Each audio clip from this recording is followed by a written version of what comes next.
so many people have come out for this tonight. I'd like to introduce myself. My name is Kathleen Amelia. I am the very proud director of the Woodbury Public Library. And we also have a number of our trustees here and even some library staff. So trustees, if I say your name, wave, stand, whatever you prefer. Diane Loomis. Beth Zumis. Loomis and Zumis. Ellie Pastel. And who else is here? Oh, Robert Anzalone. And Kathy Schmidt. So thank you guys for coming. And I'm also pleased to introduce Grace Riorio. And Grace is the Executive Director of the Randall-Pocatska Library System. So if you get delivery, that's me. Thank you, Grace. So I'm going to hit the lights so we can see the screen better. Okay, could you click on the next slide for me, Laura? Thank you. So this is going to be our first education session about this vote. We hope that you find the information helpful for you as you make your decision. I'm asking that everybody hold their questions until the end. We will have ample time for people to ask any questions that they might have about this. Next slide, please. So this library budget vote is basically focuses on three areas. It focuses on who's going to decide our funding. It's going to focus on how we want to protect our library from any funding cuts, and how in the future the public stays in control as far as the funding works. So, and then at the bottom it says, November's vote puts you, the community, in the driver's seat. Okay, next slide.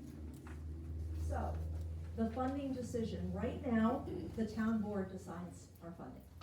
Every year we go through the budget process, like many of the other departments within the town. I work with the trustees. We create a budget. Once the trustees have approved the budget, we give it to the town. And then they look at it and we say, okay, this is what we need to run the library. This is what we're costing. This is what we assume our revenues are going to be for the year. And this is the amount that we are requesting in the tax levy.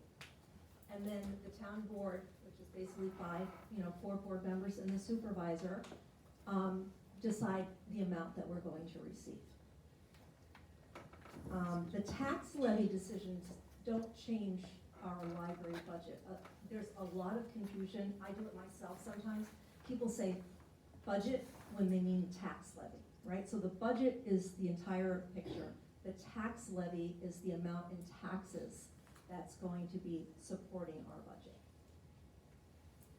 So we will still go through the town process with the budget like we do every year, because should the vote not get passed, then the town has a contingency budget for us. Okay. Could you do the next slide, please? So the funding has not kept pace for the library as it has with the town departments and with the police department. So this chart just shows you the tax levy from 2019 and then the tax levy from 2026. And so in that 7-year period, the library tax levy has only increased a total of $35,000. And that's compared to the police's levy, which is 2.6 million, and the town, which is 1.4 million. So we've had to use money from our operating fund to cover library expenses. In 2025, we used almost $115,000. We've pledged $80,000 from our operating fund this year.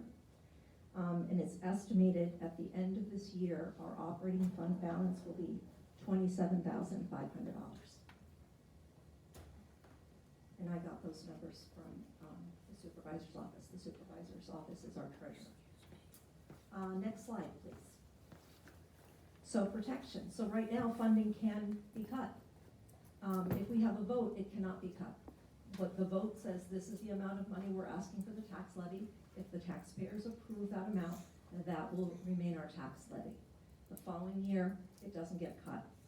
It only changes if we decide we want more money, and if we do, then we have to request that from the public. So the next slide talks about that, it's future funding. So if we need to request more money, we have to go through for a vote again. The good news with this vote is the only change in the library and the town relationship is who approves the tax levy. Nothing else changes. The town continues to collect taxes and they continue to be our treasurer. So this is really the only thing that's going to change, is who's making the decision. It's going to be the town board, or it's going to be the citizens of Woodbury. Next slide, please. So, how much will it cost? So, our proposed tax levy for 2027 is $901,000. For 2026, we received $772,344. So this is an increase of $128,000 change. But what does that mean for you, the public, right? I found this so confusing because we have the assessed value of your home, right? Which people look at the assessed value and say, what? My house is worth a lot more than that. There's your assessed value. Then there's what the town lists as the market value of your home. And then there's the amount that you're gonna ask for your house when you sell it. Like, I just looked up a couple of random homes that were on sale in the market right now, and none of the numbers matched at all. Like, even the fair market value was well below, sometimes 100,000 below what people were asking for it on the market.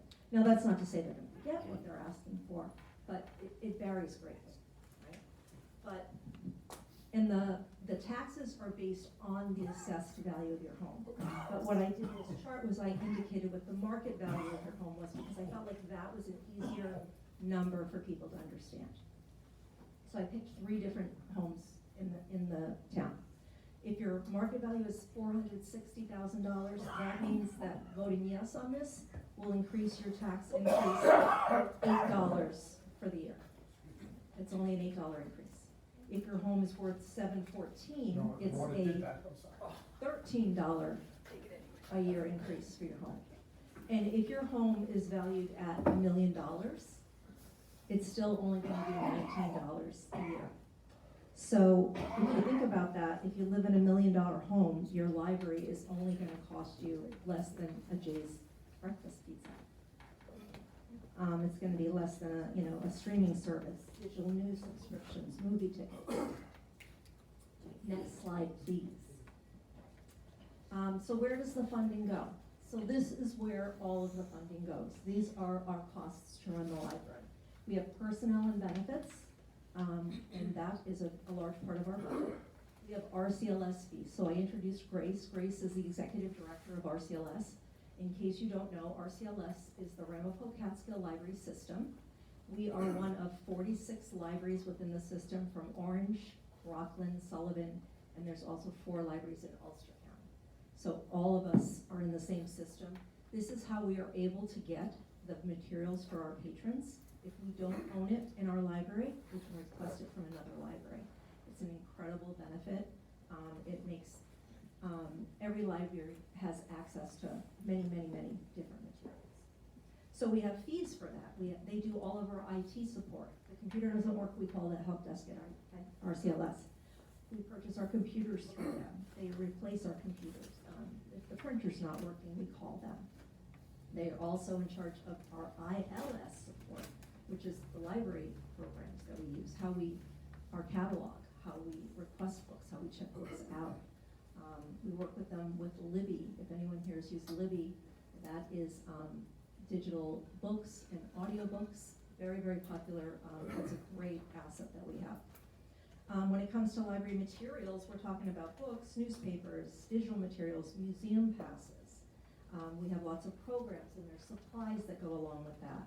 Routine building maintenance, just basically the general stuff. We have a lift at the Central Valley branch, so we have to get that checked every year. We have pest control, little things like that add up. Utilities includes heat, electric, phone, internet. So that is basically where the funding goes. Can you go to the next slide, please, Laura? Thank you. So basically, this is the breakdown, right? The total budget for 2027 is $942,644. That is the budget that the library trustees have approved for 2027.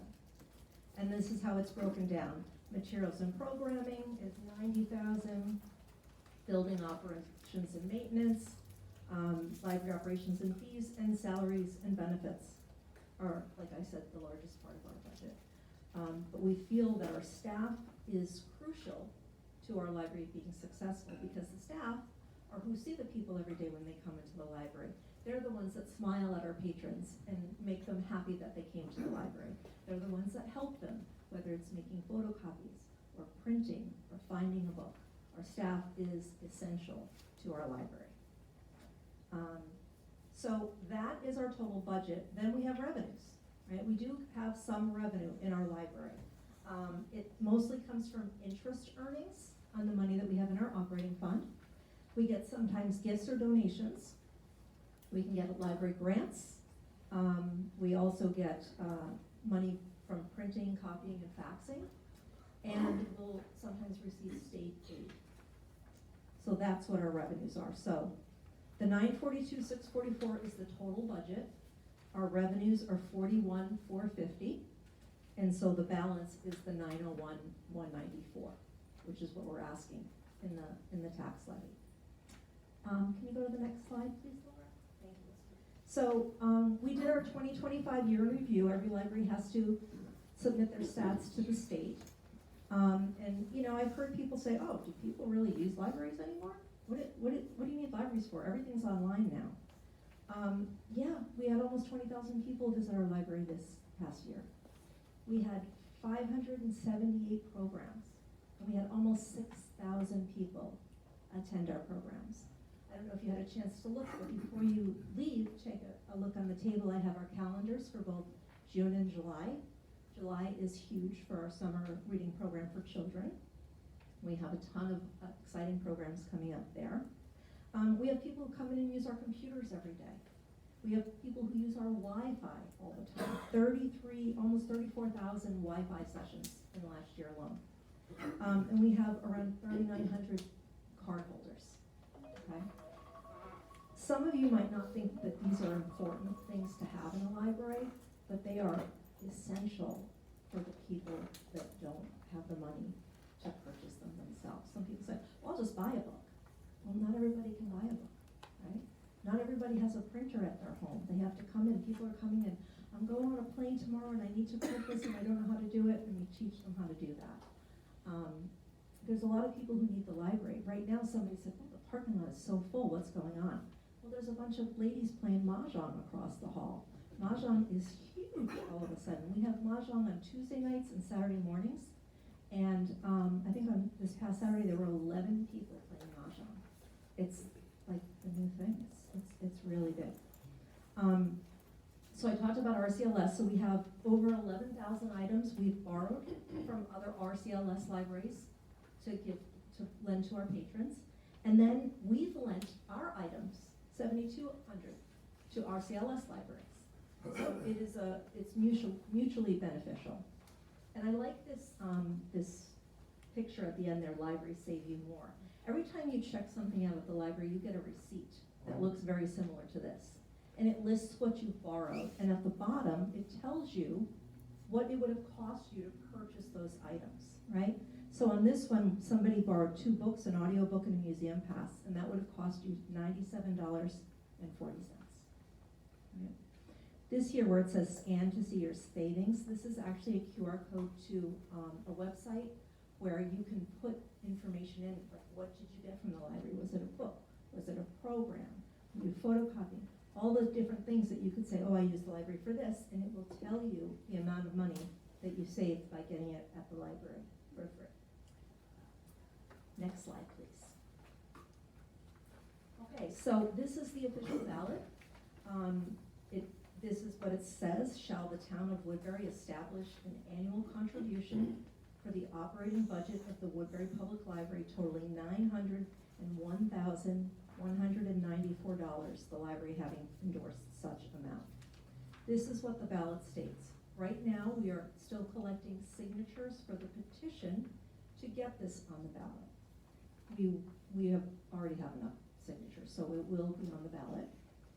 Somebody said, oh, you can change that number. No, you can't. This is, the legal petition has this amount on it. This is what's going to the Board of Electors. This is what's gonna be on the ballot in November. You're gonna have to flip the ballot over and you're gonna have to vote yes or no on our budget. So we're still working on gathering our signatures, but we're gonna be finished by next week.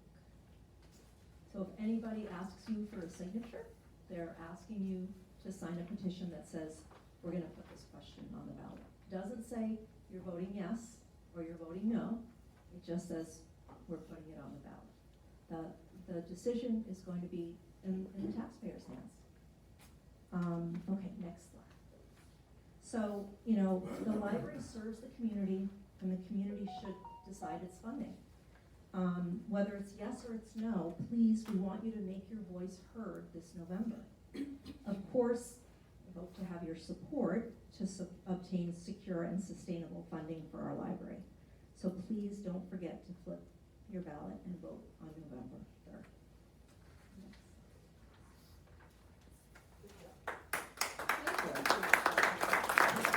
Thank you very much. So I want to answer questions. I'm sure people have come with a lot of questions, and I hope to answer them very successfully. If I don't have the answer for you, Like the lights? if I don't have your answer immediately, I have, Diane's taken notes here, so get the person's information and I can email them with a response once I have a response for them. And you can always email me directly if you should have any questions. So on the table over there, we have these bookmarks. And the QR code on the bookmark will take you directly to the link on our website that spells out all the information about the budget book, right? So it should answer all of your questions, but again, I would most like to hear from people who have questions. I've heard a lot of people say, oh, well, I heard the library's doing this and I heard the library's doing that. Well, don't believe everything you read on social media, because it's not true, right? Come to the source, come to me, go to one of our trustees. We would be happy to answer your questions. I'm trying to be as completely transparent as possible in this process. We're not trying to do anything sneaky, okay? So if you have a question, I thought the best way to do this would be to have people line up here and you can come up to the podium with me and ask your question. We have the one mic so everybody can hear. So if you have a question, please come on up. Nobody has a question? I have a lot of questions. Okay. So if nobody else, Give me the mic. if nobody else has questions, Okay. so you know what, thank you for the information. And we'll just start right from the beginning. You know, one of the biggest issues is two libraries. Okay, one of the biggest issues will always be two libraries. I love libraries. I grew up with libraries, so this is not about libraries.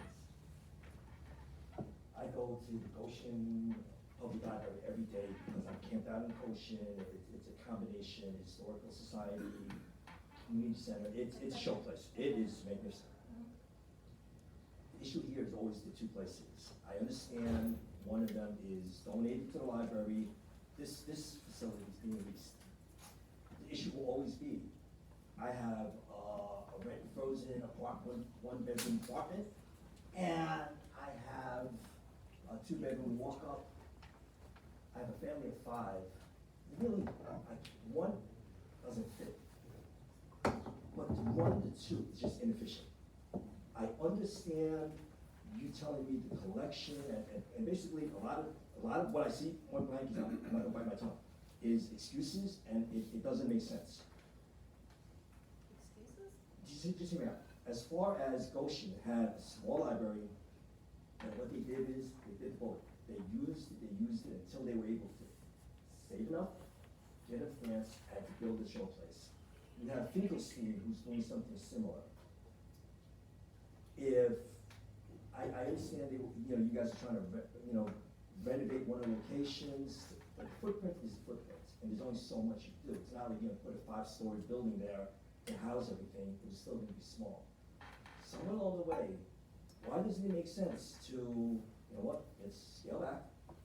Instead of asking for $1 million, because this is really $1 million, asking for $1 million, and you know what, we asked for 6, 5, whatever else, and we start working on grants, we start savings towards working towards that showplace. Not just the library, but you know what, you work with the Historical Society, you work as a community center. There's all these options, no one's thinking outside the box. Everyone's thinking about how to keep this inefficient system going. I never realized I knew salaries and benefits were high. But Well, why don't we tackle one question at a Sure. time? So that's your question about the 2 libraries, right? Okay. So, to understand why we have 2 buildings, you have to understand a little bit about the history. The Rushmore branch, which is the little stone building down the street that the Historical Society now uses, was donated to Highland Mills by the Rushmore family. The Ida Cornell family donated the Central Valley Library. And they were 2 separate entities until 1993, when we merged to become one public library with 2 locations. We merged boards, Central Valley gave up their charter and got encompassed by the Woodbury Public Library. At that time, they did a lot of studies. We consulted with the state, and the state determined that there was no way that you could have the library in one location. The 2 locations were required because of space and because of the collection. When we purchase a book for the library, we purchase 1 copy. It either goes here or it goes there. We don't have one at each location. Okay? So that's how we got into the situation with 2 buildings, 1 library. Now, you're saying, why haven't we done something along the way? So we have surveyed the community in 2021 and again in 2023.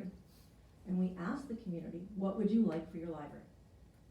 And the second one in 2023 really focused on the buildings. What do you want in your buildings? Not a single person said, I want 1 building. Nobody mentioned it. And these are people that were asking, tell us what you want in your library. They told us what programs they wanted, but they never ever said, we need 2 buildings. They said, why don't you expand Central Valley? They never ever said 2 buildings. Now, would I love 1 beautiful building? Absolutely, who wouldn't, right? It'd make my job a lot easier. We'd all be in one place. However, without sustainable funding, we'll never get there. If this vote does not pass, we will not have sustainable funding, and that option is completely off the table. We have to have the sustainable funding, and then I would be happy to talk to the trustees and say, hey, why don't we do a survey and see what the community really wants? What we had been doing was they had suggested putting an addition onto Central Valley. So for the past couple of years, the board has been doing a lot of work on that. They've had inspections done, they've had architects come in, they've drawn up plans. They've done all of that in the hopes of increasing the size. I understand what you're saying. I hear it. I hear it. What I'm saying is, now that you guys put in black and white, 940 and change Yeah, is yeah, what yeah. you're asking for, is what you're asking for, 2027. Almost 740 of his salary and benefits is because you have staff. I thought a lot more was going for, you know what, the materials in the library, the running the library. But this is 75% is salary. You have that many salaries because you have 2 locations. That's just a fact, that if you reduce to 1 location, I'm not saying it's cut in half, but it gets reduced.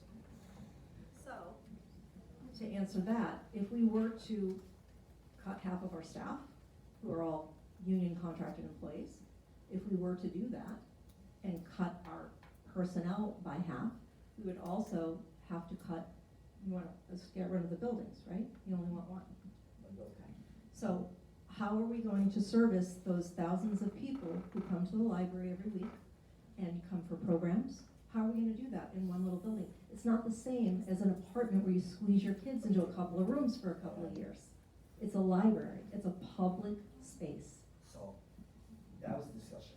I don't know what population, there's a certain legitimate libraries, just, the books, the circulation, everything else, computers. As far as the programs, I've always been told, hey, Mahjong, beautiful program, but it doesn't have to be done in the library. A lot of these events, you really look at it, Parks and Recreation, Senior Center could run a Mahjong program. It doesn't have to be here. Someday, if you you scale it down, and space and the building allows, you do it. But right now, it doesn't. So I see this. If this is the library to use the Wi-Fi, you know what? We're walking distance from this library to the other library. And if they need the Wi-Fi, they need the cooling center, and all these other things that they're coming to be here, it's doing more location. We're not talking about, just like the old days, to do a book report, you ran in to get the book in the second period to do research. That's online these days. It's what you're able to do online and what you legitimately need a physical location to be. I'm looking at this, and I understand RCLS, I'm very familiar with RCLS. But what is our usage compared to another library and to the past? We can sit here and talk about how vital the library is. Times change. There used to be a payphone in every corner, not anymore. Fax machines were everywhere, not anymore. Maybe because, maybe the goal is to change the model of the library to be more current and have more access online, but because you're trying to maintain the physical structures to justify these numbers. I'm involved with the village, I'm involved with the town, I watch planning and zoning. I watched this discussion go on in town recently over the animal shelter and dollar bus. And we were talking about a lot smaller numbers than this.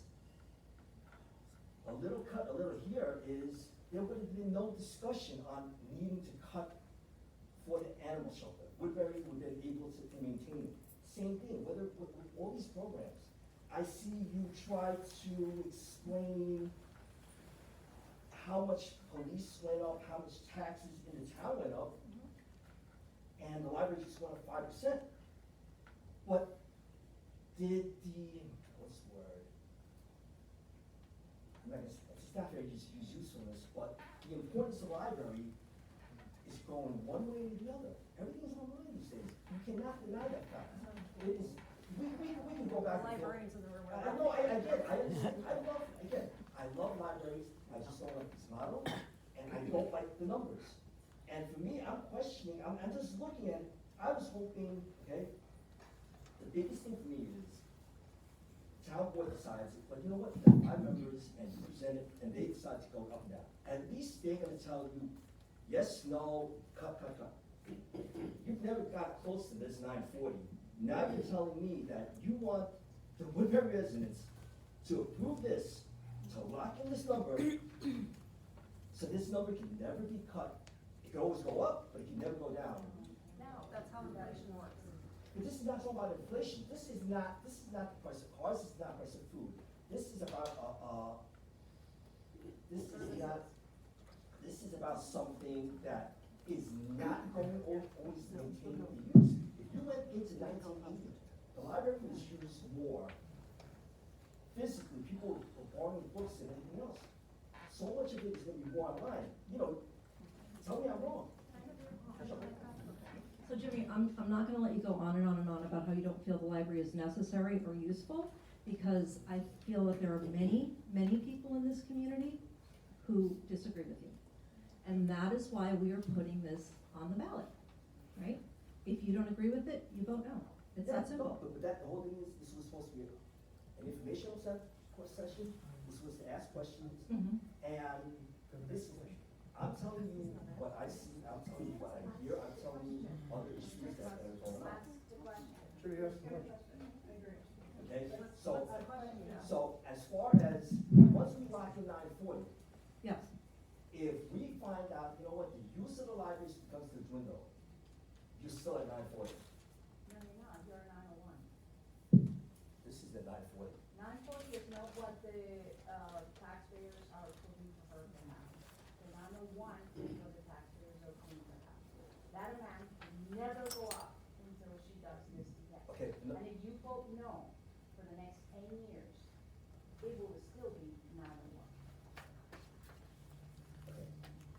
What are we voting for? This referendum is to approve 901? Yes. Okay? What I'm saying is, once you approve 901, that number never gets lowered. Correct, but it Okay. never goes higher either. Unless, but You that's the whole vote thing. yes. You're setting a floor and I'm is, setting a base, we're setting a sustainable funding. It has happened, you mentioned Goshen Library. Goshen Library needed to have sustainable funding before they even did that construction. If they had not had sustainable funding, if they didn't have sustainable funding from the school district, they will never have done that, and you're correct. right? The same thing is with Moffett. Moffett had to get sustainable funding in order for them to know how much money they can count on and how much money they can put aside. You can never know have that without sustainable funding. Right? And I just wanna make sure that you understand that. I understand that. 901 is what the library is putting forward to the community. And that is the major thing. The community gets to say no or yes. Every single time the library goes up and increases. And that has happened in Goshen, in Moffett, all of them get their vote up or down. And Flickerstein Library this year, the community said no. That community said no thank you, and they did not get funding. So that is the same here. That's what we're starting to establish. We want the voice of the people that live in the town to tell tell the library yes or no. And part of the reason you're asking for that 901 is because of the model of running two buildings, whereas Goshen and these other places were running one small But library. Goshen is the same. If you're comparing Goshen to this library, their amount of money is 3 or 4 times what it is this library. But the reason why they could do one library is because they saved. They had sustainable funding for years and they saved. But, This library cannot save if they don't know how much money they're getting every year. but they can't save efficiently by running the two buildings because it's inefficient. I don't disagree with you, but that needs to be decided after they know this is the amount that we have, the community wants one building. What do we need to do to make it happen? But step one is to get sustainable funding. Step two is to think about the future. I don't disagree with you. I think this library needs to think about the future needs of this community. They need to think about all the things that this community has changed in the last 10 years. I'm all with you with that. But I can tell you that for the last 30 years that I've been a librarian, if you don't have sustainable funding, you cannot plan. It's the same song I tell the senators when they try to cut our construction grant. I always say to them, you want the libraries to do capital projects, and you go and cut our budget. So now I have to go back to them and tell, here's what, we don't have $35 million this year. You have to figure it out what we do with 10. You cannot project, you cannot plan, you can do anything if you don't have sustainable funding. I understand exactly what you're saying, that you cannot plan without sustainable funding. My point is, if you were running one smaller library and you got what you got, you would plan. Because you're running an inefficient model of two libraries, and you're asking for this number, whereas you ran up one library, you're at this number, and we could plan ahead, wasting money with the two libraries all this time, and you're asking for funding for two libraries, and now you want to backtrack, and it doesn't work. Any economist would tell you the same thing. Any accountant would tell you the same thing. I understand what you're trying to say. I understand, but the whole point is, Goshen went one, okay, let's do this, we get the funding, and we save. Saving in Woodbury means reducing it to one, getting a number, and let's move forward. That's not what's being done. You're asking for funding for two, and we'll look in the future. No? No, that's not what we're asking. That's, So if we had one big beautiful building, we would still need the staff that we have right now, right? We would have a children's room, we would have a young adult room, right? We would have much more space, we would have more programs, and we would need the staff that we have now. That's not gonna change.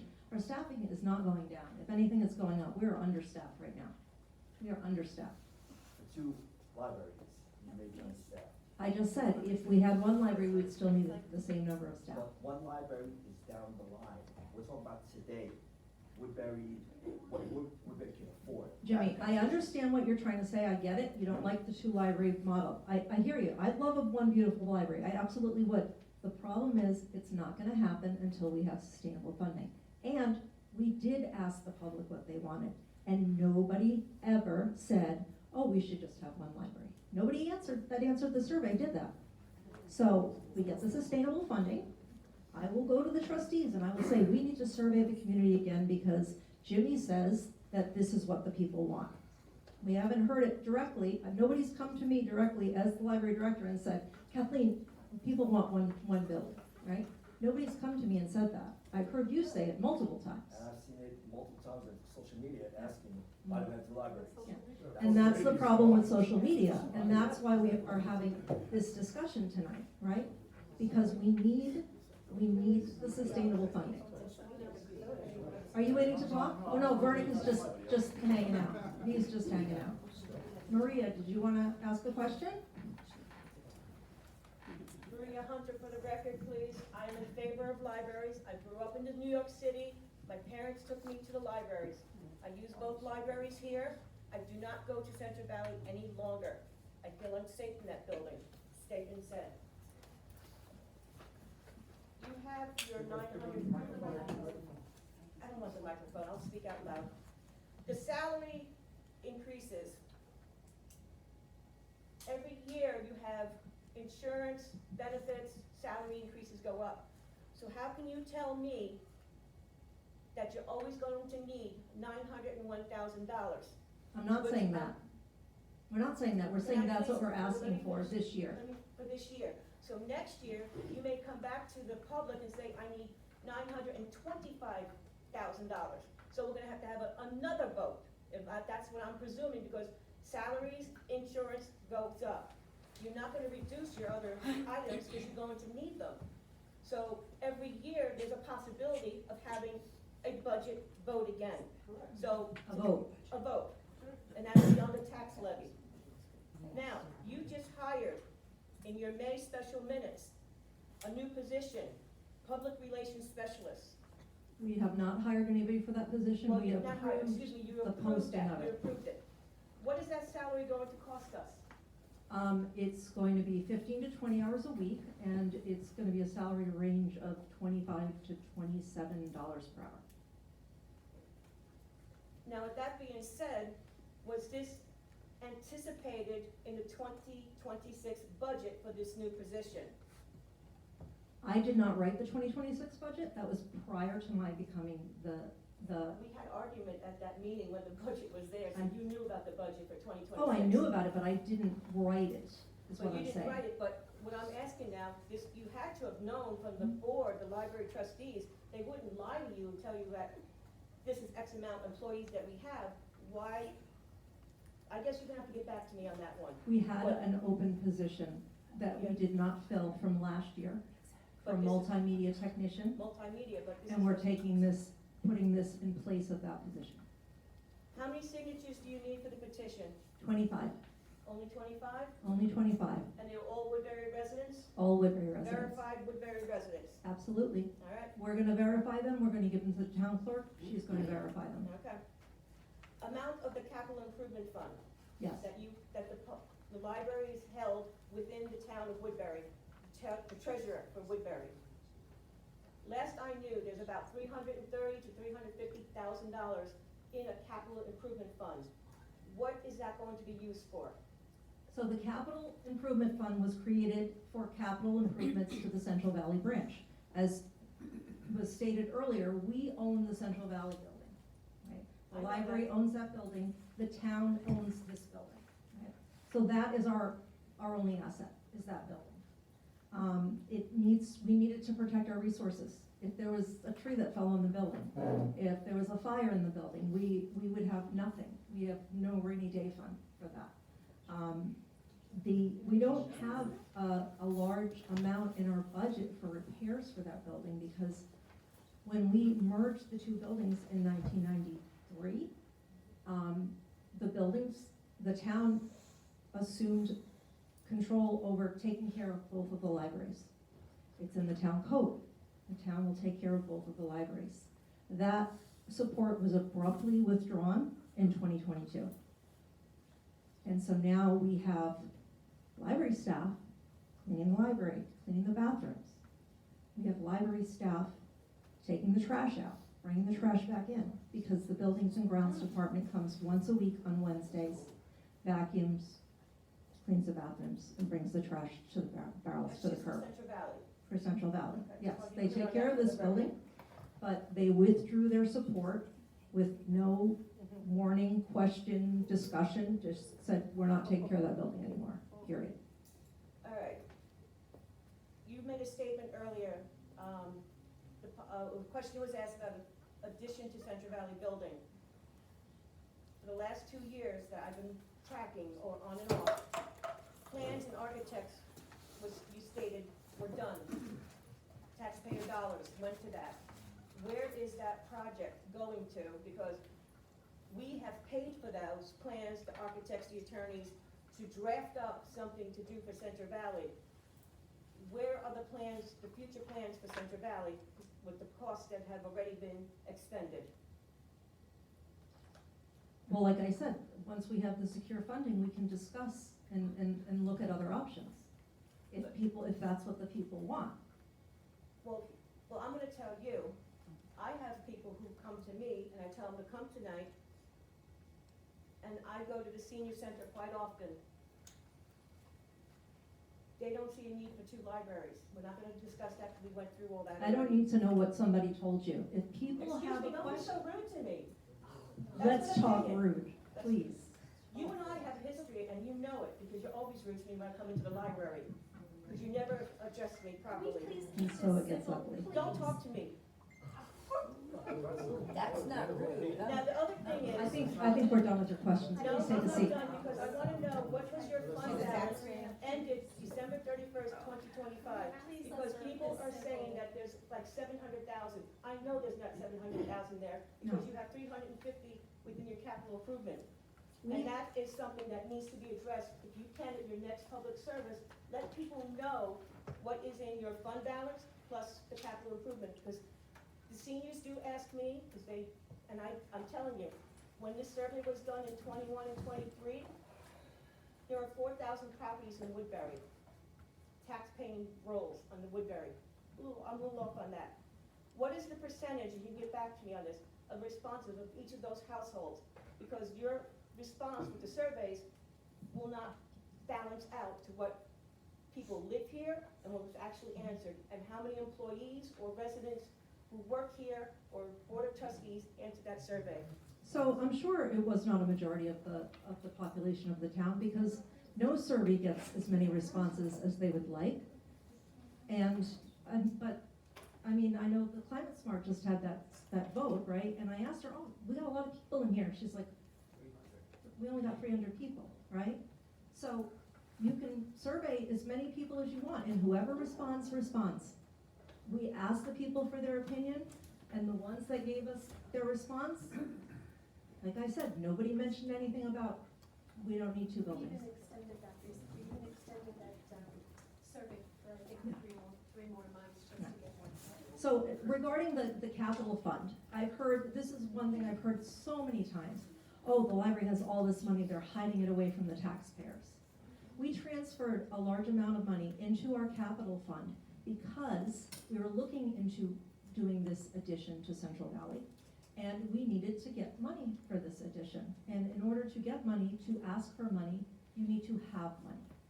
So it's actually serving 2 purposes. Number one, it's our safety net, right? It's protecting our asset, but also if we did not have that money in the account, then we would not be able to request money for construction grants. RCLS we apply for construction grants through RCLS. It goes through the state. They determine how much they're going to give us. They match what we already have. So you have to have money to ask for money. We're not keeping it from the taxpayers. It's not going anywhere. It's in the account to protect our building. That's why it's there. I'm sure the town must have a very significant capital fund. They must. How can anybody not have savings, right? Everybody has, you have to have a capital fund. So, I mean, like I said, we're trying to be as transparent as possible, we really are. We're not trying to be shady in any way, shape, or form. I feel like I presented the facts tonight. I presented the numbers that I have. We are spending our money, and we want to do bigger and better things for our library. We want it to be a community center, right? So maybe, you know, we have small spaces, but we're making it work, right? We're working with the town this year for the summer reading program. We have several events taking place at the Gatehouse, at the Res, and at the pool, right? So we're working outside of the library walls to offer the services that the public wants. I just wanna Did make you have a one question? clarification. You stated that the town just decided without informing you that they weren't gonna do much of anything at the Central Valley Library. However, that is a false statement because they scaled back because of the MOU, right, that used the library's 2022. signs and all? 2022, they took that. The MOU Okay, 2025. so, that was but the 22. MOU now states exactly what you stated. So I don't want the community to think that it had anything to do with the current board, that it is actually part of the MOU. So I just wanted to clarify. I know. Let me answer. So I just wanted to clarify that it had nothing to do with the current board. It had everything to do with the previous administration, whatever they stated. I have no idea really what occurred, but the current board, we honor the MOU. So I just want that stated. Yeah. Okay. So what happened was they withdrew support, and then when we had the MOU written up, we wrote it listed what support they're providing right now. And if we had wanted to fight that, because like I said, the town code says something different than what the MOU says, the board did not want to fight it because they wanted the MOU to get finalized. It took months and months and months of work for that MOU to get signed. So they did not want to delay it by that one piece. But the bottom line is, we suddenly don't have anybody supporting a building, except for their once a week visit. It's in the MOU, you shouldn't have signed it. It happened, we didn't listen to what she just said. But what's happening now happened prior to the MOU. They didn't want to hold up the MOU for that one piece. The MOU is like, I don't know how many items are in it, 20, 30 something items in the MOU. That was the one piece that they didn't want to hold up the signing of that, because of that. So does anybody else have questions? Nobody has any questions for you? Do you want to say, oh, you want it? Come on up.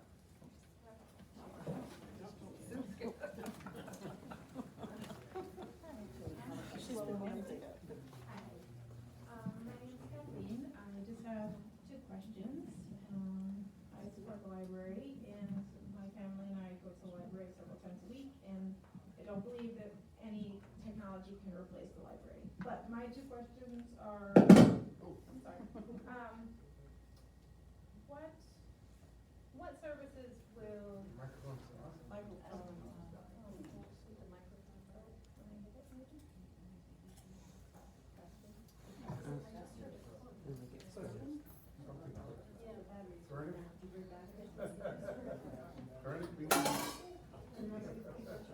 Hello. Oh. There you go. Thank you, Bernie. So what services will be delayed or eliminated if the budget doesn't pass? That's one question. And then if the budget does pass, what outcomes can we look forward to judge whether the investment was worth it for us? Those are two really great questions, thank you. So as far as what will happen if it does not pass, that's a decision that would have to be discussed with the trustees of the library. but it would mean significant cuts to services, to hours, to materials, because I said it earlier, we are going to have a balance of like $27,000 at the end of this year. Last year, we put in $114,000 from our fund. This year, we vowed to put in $80,000. So if every penny is spent, we will only have $27,000. We won't be able to run the library. We don't have any more money to put into running the library if we don't receive the tax levy that we're requesting. Okay? And the second question was, what will we do if we do have the money? So again, it all comes back to, number one, we gotta secure the funding, right? I have a lot of wonderful ideas for our library. I'm seeing it grow more as a community space. I'm seeing it bring the community together. We want to continue on that. We want to have more programs. We want to have more materials. We want to do a lot of different things for the library. I mean, I could spout my wish list, but it's a mile long at this point. And we can hold the community. And we would also, yeah, like what would the community like to see from the library? Now that we have our funding, what do you want from the library that we don't have? We have people come to us and say, oh, you know, why don't you have this program, or why don't you have that program? And we take that to heart and we try and get it. We had a woman came in last week and she had read several books in one series, and she said, I can't get this book anywhere else. Nobody else in the system had it. And I realized that our previous director listened to her, realized she really wanted these books, and placed the order. They weren't even available for a regular jobber. She ordered them on Amazon. So I looked, and it was a series. So I ordered the last 2 books in the series, and I called her. And I said, we got the books, they're ready for you. And she was so thankful and so grateful. She's like, this is amazing. Like, not a single library in RCLS had the series. And she was so pleased that we were able to do that. And that's what we try to do. We try to give our patrons personalized service. And we try to give them what they ask for. Does that answer your question? Yes, thank you. Okay. Thank you. Sandy, did you have a question? Sandy? Sandy, someone else is standing in front of Sandy's so pushed. You've been waiting. I'm sorry, I didn't realize that. Nice going. I think I answered a couple things that I had. So back to the fact that this is really about us voting on your budget and having our say. In the RCLS system, what other libraries have budgets presented to the public to vote as opposed to being only approved by the town boards or their entities? Well, come on up, Grace. Like, are we unique? Like, is this There's only 2 libraries in the entire system that do not have a budget vote. That would be you guys and the Montgomery Library. That do not. Do not. That- Everybody like else, us right now. right. Everybody else does this thing that Right. you rarely So get. some folks do what you're asked to do, which is a referendum called 11414. Some people get their funds from the school, so that's a 259. So when the school puts out their budget, the library puts out their budget as well. So it's literally usually is in May, and you do it in November because you're a 414. Okay, so to make sure I understand, most other libraries are presenting their budget to the public for a vote. Correct. So if we present a vote to the public, we would be just like everybody else. Pretty much. Okay. So, I mean, budgets go up every year because of labor, right? Towns and village and, right, but we don't get to vote on that directly, right? You vote for me? I mean, we vote for You vote for the town our board. electees, right, but we don't get to vote on the town budget and the village budget, right? I mean, you Okay. owe your, Good point. Bowman's always Okay. have.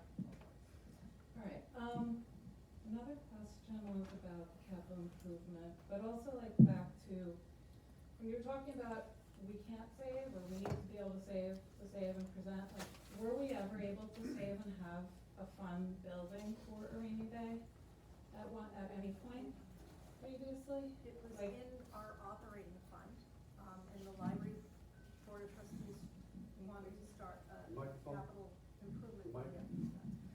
a capital improvement fund, they voted to approve that, I believe it was in November of '21, is that correct, Ellie? And so they voted to create one. It wasn't actually created by the town until February of, was it '25? February of '25. So a lot of people were alarmed that we're moving all this money into the capital fund when that money was earmarked for the capital fund all along, it just hadn't been actually created. So that money was in the operating fund prior to that. So, in 2019, we were funded at 20 or something? And now we're at 730, so we've stayed level all of this time? So in 2020, they cut our budget by 9.75%. We went from, I keep saying budget, it's not the budget, it's the tax levy. We went from 736,995 to 671,995. And then the following year, they cut us another 10.25%. And so then we dropped down to 609,028. And so then after that, we got incremental, we got 1.75%, 2%, 2%, 3%. And then we got to this past year, getting the budget money for 2026.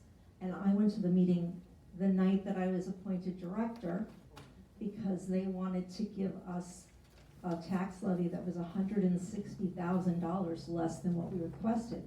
We didn't have $160,000 left in our account. And I went and I pleaded with them and I said, please, we don't have the money. If we don't get the money from the taxes, we're not gonna be able to run this library. And at the 11th hour, the town board changed it and they gave us a 16% increase, which is the only reason that we are now above where we were in 2019. So over 7 years, our budget has increased a total of $35,000, and that has just happened in this year. More about that. You said that you added like 80,000 to your operating expenses last year? Last year we put in about 114,000, this year we pledged 80,000. And now we're And gonna be then, left with like 27. so since the cut came in, what was that, 2019? How much has the library had to use out of their safety net in order to meet the budget, the budget? I don't have those exact numbers. I know there were a lot of times where the complaint was we did not spend the money. And the reason behind that is there was 2 solid years where the town supervisor felt that he was responsible for ordering the civil service lists. We are all civil service employees. We have to go through the civil service process to hire anybody. We have to ask them for approval. We have to have our candidates go through them. We have to ask for the list. We have to canvass the list. It's a very long process. For 2 years, the supervisor of the town at the time refused to order the list for the library. So we had budgeted in our budget those positions, right? And you can't just say, oh, we're gonna take it away because we don't have anybody. You still need that person, so you still have it in the budget. Another thing that I've learned recently is when it comes to benefits, if I hired somebody who's single, no dependents, it would cost us about $18,000 a year for the benefits. If I hired somebody with a spouse and kids, it's closer to $50,000 a year, right? You have to budget for the $50,000 because you don't know who you're gonna interview. And you can't look at them and say, well, I'm gonna hire this one because they don't have any dependents. You can't do that. That's illegal, right? So you have to budget for the maximum. Does that answer your question? Two other things I had like notes about.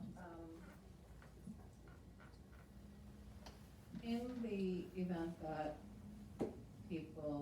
that there becomes one building and one is surrendered, what happens to that building, meaning Central Valley? Because I've heard people saying we should just get rid of it, but that's one question. And then the other question is, what is the responsibility of a public entity like you to retain a capital improvement or a safety net? Like, what is the norm in government? Like, what's the responsibility to the community to hold those funds on site? I don't know. Can you speak to that as far as the capital improvement fund goes, Grace? Thank you. So you can actually find this out yourself. This is the state controller. The state controller actually advises organizations like mine or any other library, even towns, that you need to have certain amount of fund in order if something happens, right? But the one thing that does the state is that you really have to tell the community what the fund is for. And that's why they created a capital fund, because it's understood it will be for capital improvements of anything that goes wrong with the building, right? You can't have a fund without telling the community what it's for. Okay, and did I catch, what was the other part of that question, so? What happened to Central Valley? What would happen to Central Valley? One building. That's a good question, right? It's our asset, right? That would be a discussion for the trustees. I don't know if it can be sold. It is a publicly owned building. It's not private property. It is owned by the library trustees. But like, they don't get a piece of the pie. It's a public building. Oh yeah, please. I just want to clarify something. The young lady said this about the MOU, so I just want to give you some dates because I wanted to make sure that I had it before I spoke. So the MOU was signed on December 12 of 2024. So I do also want to make it a point that the board, the town board and the town supervisor has been very amicable about us putting this to the public.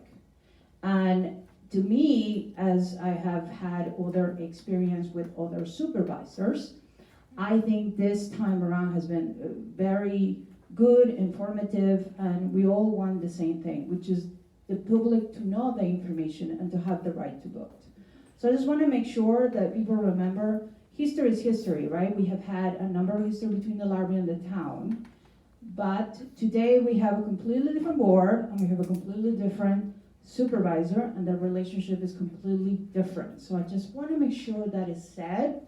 So when we're talking about the town and we're talking about the MOU and we're talking about all these wonderful things, please remember January 1st of 2026.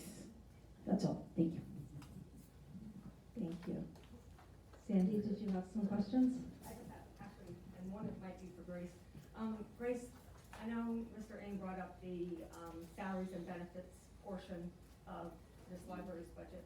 Do you offhand, or maybe Diane, you would know, in ratio to other libraries, maybe of the same size, what is their percentage of their budgets that go to salaries and benefits? It's usually between 65 and 70, but thanks to the healthcare, it's a little bit more higher now. Healthcare has been significantly high for the past 2 years. It has gone up to 60%. So the healthcare is what is really killing everybody, not just us. But it's usually between 65 and 70. So we're not out of the ordinary then? Okay. And then secondly, if the library were just to run out of money, I believe I know the answer, but you can't go to the town board like the Parks Department or the Building Department or any other department of the town and ask for more money, correct? No, we can't. So when we're granted the tax levy from, like last year, the town board gave us the tax levy. That money goes into the library account. It's separate from the town account, right? I think, and Jackie, if I'm wrong, correct me, but I believe that departments, if they run out of money for something, they can then go back to you and see if you can provide it somewhere else. Yeah, we don't have that option. That's why we have our capital fund.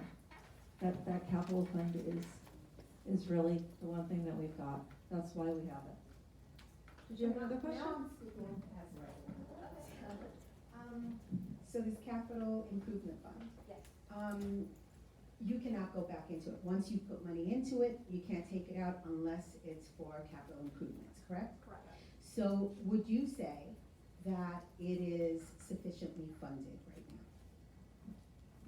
Yeah, I think it's pretty much at the maximum. And how much is that? I believe it is 475. 475. Okay.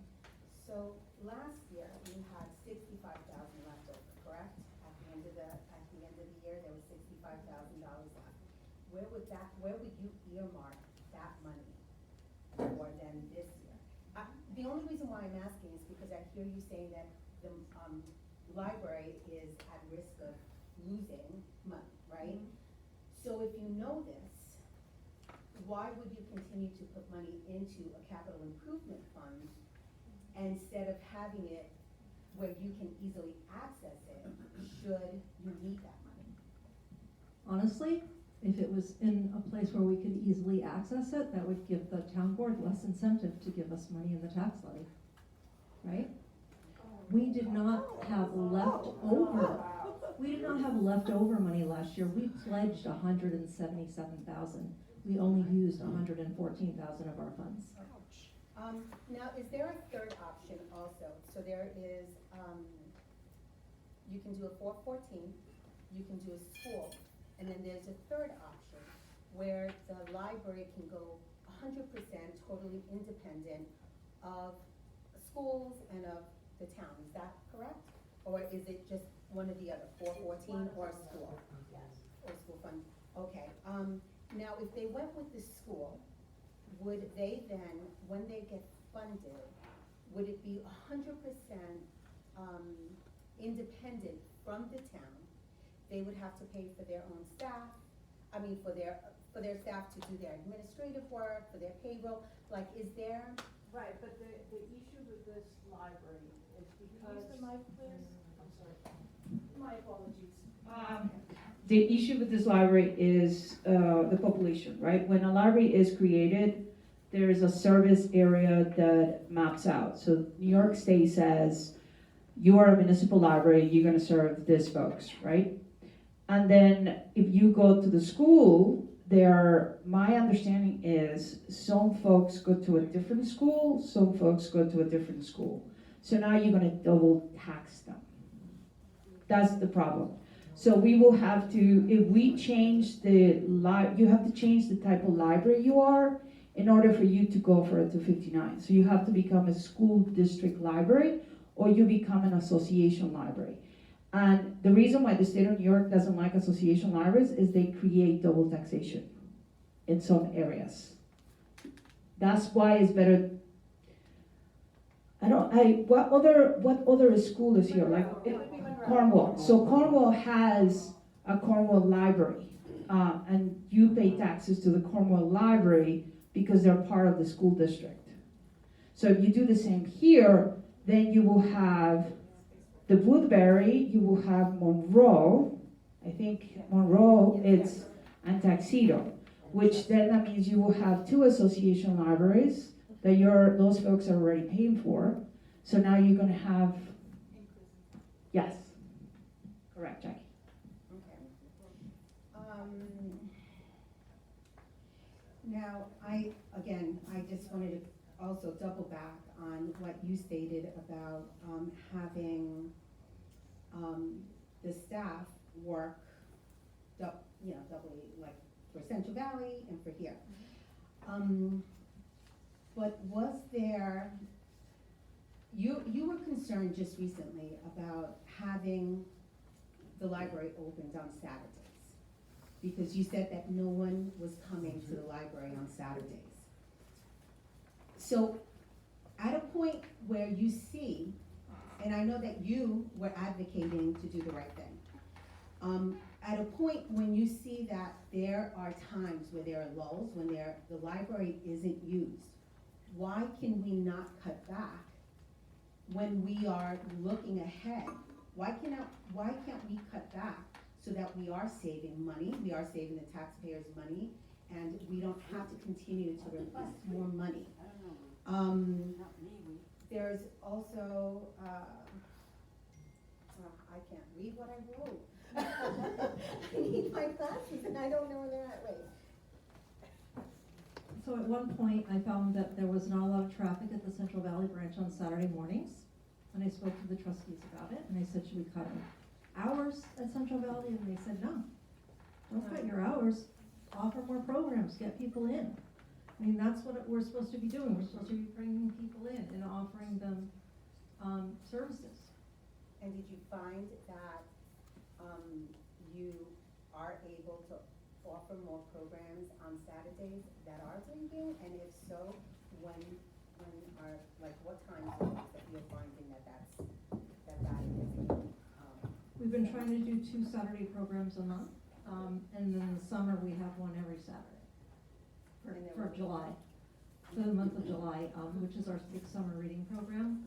The calendars are actually over there on the table, but we have a program every Saturday. And with that being said, you also stated that you would make sure before the vote, that you would make sure you would spend every single penny to make sure that this vote went through. Is that correct? No, That's that's not not what I true? said. That's not what I said at all. What was it? You're talking about from last year? You made a comment about money and about making sure that you spent every penny to make sure that this vote went through. That was at last fall's budget hearing. And the reason I said that was people were like, oh, they just keep asking for money and they're not spending it. And I said, look, I was not the director before now. I'm the director now, and I can assure you, we need every penny. I'm gonna spend every penny of it. We need it. I mean, the people were implying that we were just adding on to the budget just so that we could collect money and just hold on to it. And that's never, ever did we do that. We never did that.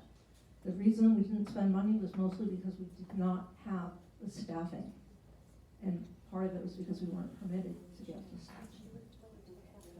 Well, thank you so much. And I will say this, and I'm sure that our supervisor knows this as well, the civil service process is a bear. And it takes a very long time to hire somebody. We had somebody who gave us a resignation in March to retire in May. And we got on it immediately, and the person starts next week. So it literally took us 3 months to hire somebody, and we had a 2-month jump start on it. Yeah, it takes forever, it really does. Okay, well, thank you so much. Thank you. Supervisor, did you want to say a few words or ask a few questions, or what would you like to do? If I could just kind of make a comment, I know there's been a lot of. So good evening, everyone, and thank you for coming out. It's great to see everyone out, and I'm hoping that over the next several months that we continue to see people engaged. I think it's very important that as we enter into this space that the community has the opportunity to ask questions and to talk about things that I think, has impacted relationships. I was part of the board in 2018 to 2021, and I think I witnessed a lot of the division that has occurred between the town and the library. A lot of it was personalities, and I know that I've expressed that across the board, that personalities do make a big difference when you're talking about working together versus, protecting your own space. And I think as I continue to talk about this across the board, when we look at Woodbury, we have to take into account that there's a lot of history that has led to this space right now. And, I've had conversations with Beth. I say that the only reason why I'm in this space right now is because of Beth. Beth has been an extremely wonderful liaison to the board and has provided a space for very productive discussion that I believe has brought many people to the table. So I want to give that space to Beth because it was never about what she believed was best, but to hear out the areas that people have had concerns. And I think, and I spoke with Beth about this, I really do believe that if we had open conversations, what I know Kathleen is referring to right now, the importance of transparency. I think in the past there were a lot of discussions about budgets that I think it was alluded to here where there was a fear of money being taken away from the library. So because of that fear, it led to certain actions. During my administration, the administration that I was in, it wasn't mine, it was under Frank Palermo, the biggest concern he had at that time was that there was a fund balance that exceeded at that time what was recommended by the state comptroller. That's not true. And that was solidified by an auditor that had come in. Now that's what prompted many issues as far as trust with the community, because as that information got out, people began to feel betrayed by that. When I spoke with Beth, I said, you know, in all reality, if the idea is to expand the library, I can say 100% I'm in support of that. And making a bigger library. I look at Moffett Library, and I always say that a library determines I feel it's a reflection of a community.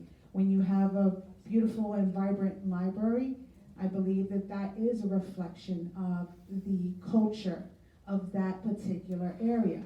And I will admit that I started going back to the library here because I said, I don't even support my own local library. And a lot of it is because it doesn't meet my need as a professional, right? As a professional, I wish that we had a library that was big enough to have silent rooms, because I know I love that everyone talks, but I gotta work in silence sometimes. And I'd love to have a conference room that I could sit and do my work, or a room that I can, do technology and not hear the chatter that goes on. Or maybe that there's an area where we can have a conference room and we can have, multiple people, in the community saying, hey, I'd love to use this conference room for a Climate Smart Community Task Force meeting. Most of the time, I've had to defer to other communities because their library had more resources than ours. So when I think about library, I don't think about Central Valley. I think of a larger space. I think of investing, if we're gonna invest money, to invest in a space, I kind of say always, if you have a vision of what it could be, then that vision is what people will buy into. I think the reason why Central Valley doesn't get the support is because no one envisions how big it can be. Maybe double in size. I don't think people can see a full vision of a library that will encompass all the things we need, and that may be something that the library trustees should think about. You need a vision of something that could really say, oh man, if we had that, that would be amazing. And I think that in turn will get the support, where you go and you say in your budget, hey, this is our budget, but we need $100,000 for our building, and this is what we want to build. I think that's the vision that Woodbury, and we keep butting heads with the same topic. In all reality, I don't think that the problem is the actual library. I think it's the location. And I've spoken this to Kathleen. I said, Andrew and I talked about Neiman. We had dreams about this, where the Neiman property would be, taken over, and we'd make it into a beautiful historic library with tons of land to have outdoor space for the kids to run. That's a vision that I think the community could say, hey, listen, we can secure open space money. We can call the county. We can, secure. Now, that's a dream. I'm not saying that's reality, but that's something that I think that people could really buy into. So again, I think the conversation, and it's an open conversation, right? It's a dialogue where you say, this is what we're looking at, and every year we're gonna work towards this goal so we eventually can get there. So again, I don't knock the efforts. I support a 414 petition, because at the end of the day, I did this with the pool. I had many people during my administration say, we shouldn't work on a pool, we should work on a pool. And at the end of the day, I believe it was I pushed for, I said, let's let the community vote. I believe they should, and that's what they did. And they voted for the pool. And I feel that that's the most powerful space to be in. So in this case here, I think a 414, regardless of whether you support it or not, I think it's just important for the community to have the voice to say, we want it or we don't want it. And then from that point, that's where the discussion should start. Because if the community votes no, then we have to say why. And if the community votes yes, then we have to say, how do we support more? But whatever the case is, I think the 414 is a start for us to at least say, what is it, I find that the board has enough decisions to make, I gotta be honest. I welcome the idea of the community saying yes or no on this. But again, I understand the intrepidation from those who are worried about this. It's more from financial, because when you talk to people in this community now, the taxes, as you guys all say, are going up. I know as a town board member, and I will say, the increases that we've seen over the past administration has been monumental across the board. And it's not a board issue, it's just issues that are impacting our town. And we need to be creative about solutions.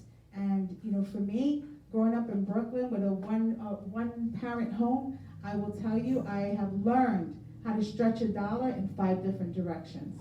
So, for me, I feel I can do that. But I feel in this case, it's not always the option. So we just gotta be creative. We have to think outside the box. It's so important more than ever that as a community that we are creating spaces that people want to stay here, that people want to live here. We have to build a vision for Woodbury that will keep Woodbury healthy. Thank you, Jackie. Kathleen? Yes. I just want one quick correction, Jackie. I'm on the comptroller's website right now.